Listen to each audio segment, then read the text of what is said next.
I'd like to have smaller shoulders up top so that my waist looks a little bit wider. It looks a bit blockier, you know what I mean? Said no one. In this video, I'm going to be breaking down multiple variations of the simple dumbbell lateral raise so that you can widen your shoulders and help get your waist looking nice and small so that we can have that V taper men's physique. We'll be running down the technique of what to do, what not to do. I'll be breaking down the angle of the arm path that we want and also the specific muscle that we're trying to hit with the lateral raises. The shoulder is made up of many muscles, but there's one that we want to hit with the lateral raise. My name's Brock Ashby. I'm an online personal trainer. Welcome to my YouTube channel. Let's get into it. Training shoulders is also known as training your delts. That's what the gym bros will say. And the delts is short for deltoids. Deltoids make up the muscles of the shoulder that we often talk about when we're training them. We talk about the posterior deltoid or our rear delts. We talk about our anterior deltoid. But then there's a third one that we're focusing on when we're doing our lateral raises, which is called the medial deltoid or the side delt. And the reason the medial deltoid or the side delts are focused on so much in the bodybuilding community is because it gives us this wider look. Obviously, we have to build up all the heads of the shoulder to help our shoulders look 3D, which is a term that we often use with our shoulders, get 3D delts, but the width comes from the medial deltoid. And that's why when we focus on lateral raises, this is the arm path that we want to use. The biggest no-no in the books of lateral raises is doing the seagull. Coming straight out the side.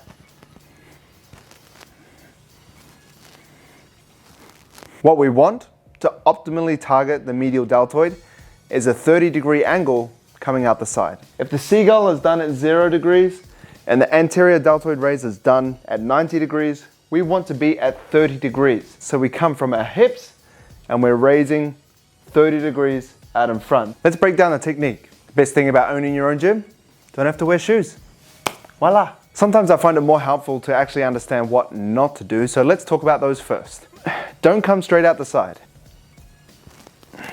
Come 30 degrees in front of the body. Don't use too much momentum.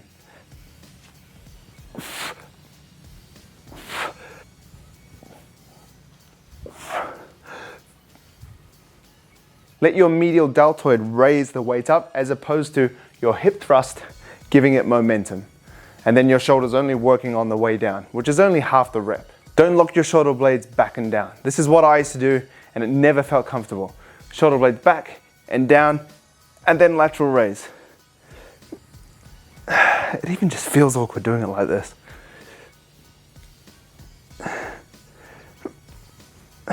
When we're doing a lateral raise, we don't want to lock anything down. We want to keep the shoulder joint nice and fluid. So just keep them fluid. Just float them.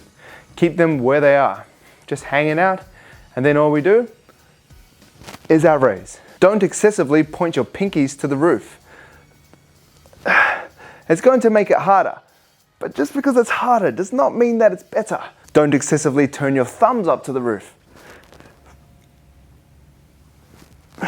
Just like your shoulders, keep your hands nice and fluid. They want to end up in this position where they're parallel with the floor at the top of the rep. Don't put your hands on your leg. This takes the tension off the muscle group. We want time under significant tension. And significant tension is applied by keeping the weight off your legs. And every rep is better, therefore every set is better, and if every set is better, every workout is better, you get the point. The first lateral raise that I'm going to reintroduce you to is just the standard dumbbell lateral raise. The biggest thing that people stuff up with this is too much momentum as they go heavy.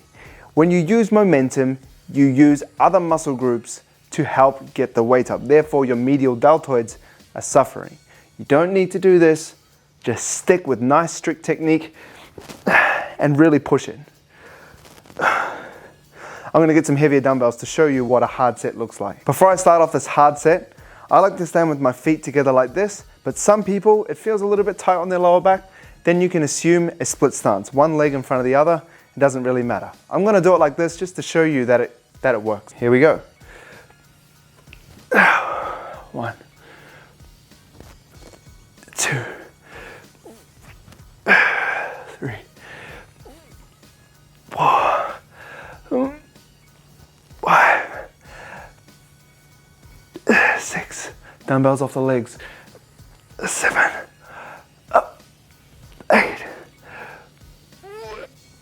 9, 10, no swinging, 11, 12. I think that's the limit for me. If I did any more, I think I'd start using momentum and then putting the stress in other areas than my target muscle. So that's pretty much taken to failure. I'd say maybe 1 rep in reserve, but it could have been sloppy. That's the dumbbell lateral raise. The second lateral raise that I'm going to introduce you to is the supported dumbbell lateral raise, or the chest supported dumbbell lateral raise. So I like to come all the way up, upright, and then go 1 click down, which is not much of an angle. It could be 5 to 10% or 5 to 10 degrees. It really depends on the bench that you're using. And I'm going to be using 8 kilo dumbbells in this example. And the reason I like this is because it eliminates you from using momentum, which is one of the big no-nos that I put on my list before we started the video. The goal is to keep your chest on the bench, chest on the bench, chest on the bench.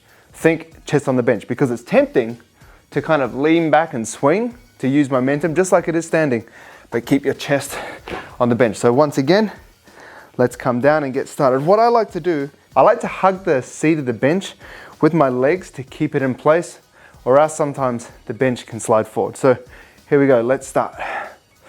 Chest on the bench, no momentum. 2,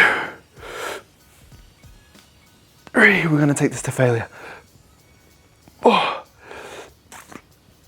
5, this really helps to not use momentum. 6, 7, 8, 30 degrees in front, remember. 9,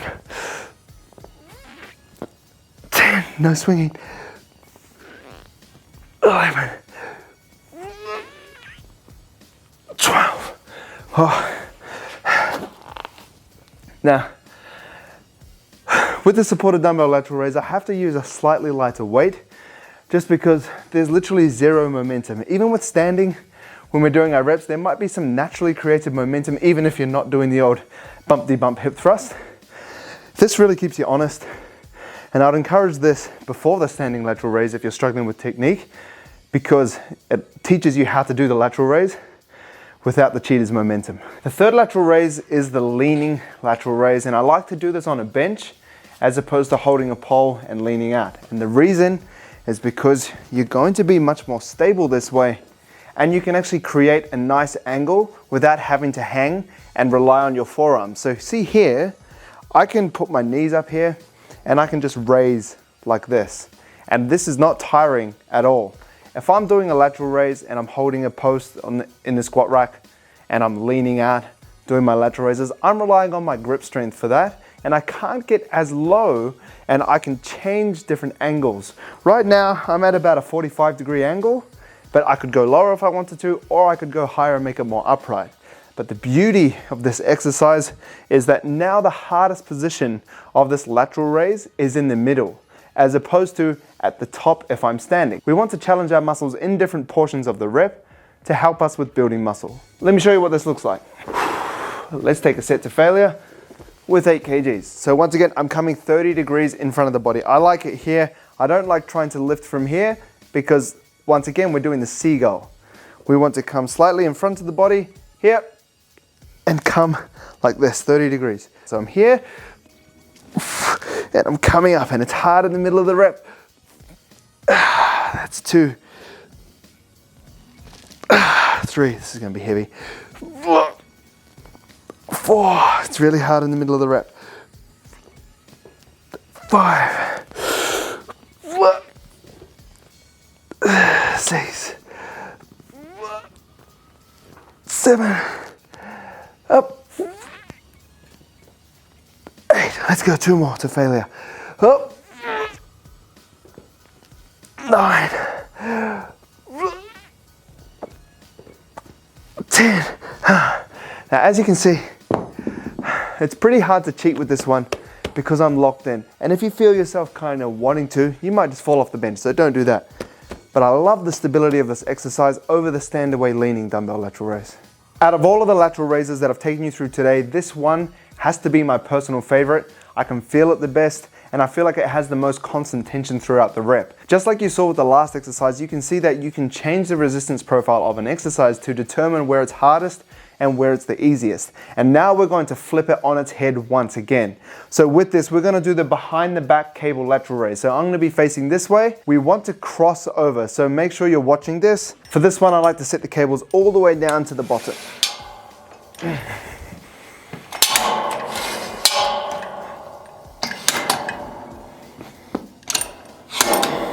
If I'm facing this way, my right hand is going to grab the left cable like this, and my left hand is going to grab the right cable like that. Now I have this kind of crossover here, right? And these two little knobby things on the cable are gonna hit, so I don't want them to hit every time, because as you can see, that's gonna make my reps sloppy. So I want to come to a point where they're past and it's just the wires crossing as opposed to the balls at the end of the wire. And the thing with this exercise, which is awesome and unique to this specific variation, is that it's hardest at the bottom of the exercise. So this part from here to here is the hardest, and then as we get to here and above, this part's actually not that hard. I can do that. But this lower portion is the hardest. So once again, we're challenging that medial deltoid in a different position. It's now hardest at the bottom as opposed to the standard dumbbell lateral raise where it's hardest at the top. Let's take a set to failure and keep that momentum honest. We don't want any of it. All right, here we go. I'm doing 10 kilos each side on the cable. This is gonna be pretty hard. Here we go. 1, 2, 3. You gotta watch your butt as well. 4, 5, 6, 7. Try not to use momentum. 8, 9, 10. Oh, and then I put it down. That one there, this one there. Don't be that guy that drops the cables in the gym. Just don't be that guy. No one likes that guy. This exercise is super convenient as well for drop sets. So I did 10 kg, I could put it down to 5, and then you're straight in. Bang, bang, bang, bang, bang. But the great thing about cables is they have constant tension. And like I talked about before, time under significant tension is going to be very high in this exercise because the cables are constantly pulling backwards on your medial deltoids and you're driving forward against, and then as it comes down, you still have those cables pulling down on that eccentric rep with as much weight as they are at the top than they are at the bottom. But with dumbbells, the weight's pulling more here and less here. So I must say this is my favorite variation. I feel like this has transformed my shoulders. I wouldn't say shoulders are the strongest point of my physique, but they're definitely getting there as I put this in and all the other variations that I've talked about today. With these 4 exercises, we now need to address how to do them in a workout and also how to put them into a program strategically. Let's talk about the rep range first. I like to stick in between the 8 to 12, even potentially 15 for lateral raises. I don't see any point doing like 1 to 6 reps and trying to do strength rep ranges for this exercise. It's just not how they're designed. It's not a very smart way to do this. If you look at the stimulus to fatigue ratio, these exercises will benefit more from doing slightly more reps and lower load. That 8 to 12 is a good place. But if you're doing strength rep ranges, I feel like the stimulus will be pretty low for the amount of fatigue that you're going to accumulate, and you might get sore elbows, you might get sore shoulder joints depending on your technique. You might need to swing a bit more because it's so heavy, and then it's just going to lead to bad technique. And I feel like it's just not worth it, right? Sticking to that 8 to 12, potentially up to 15 is going to be a good place. Doing 20 to 30 reps means that you're probably just not lifting heavy enough, and you're just, number one, it's time consuming, but number two, it's also just a lot of reps. You're going to be accumulating a lot of fatigue that way. I feel like 8 to 12 is a nice sweet spot for the lateral raise. How many sets should we be doing in our workouts?